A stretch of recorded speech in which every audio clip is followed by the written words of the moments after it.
Ating oras, alas 11 na ng umaga.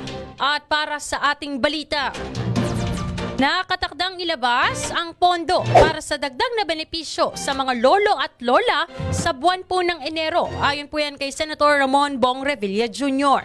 Ayon kay Senator Revilla, napangunahin pong nagsulong ng Republic Act No. 11982 o Expanding the Coverage of Centenarians Act, libo-libong mga lolo at lola ang makikinabang sa oras daw po na mailabas ang pondo para dito.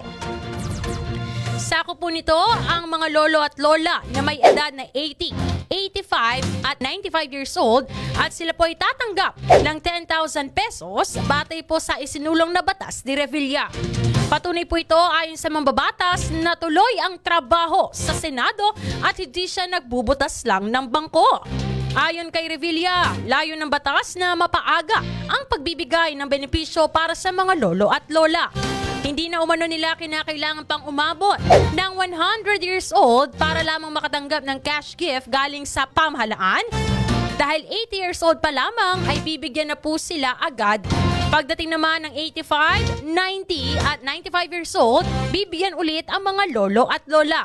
Dagdag pa po ng senador, kung ipagkaloob ng Panginoon na sila daw po ay umabot ng 100 taon, bibigyan pa sila ng mas malaking halaga bilang pagkilala sa kanilang narrative.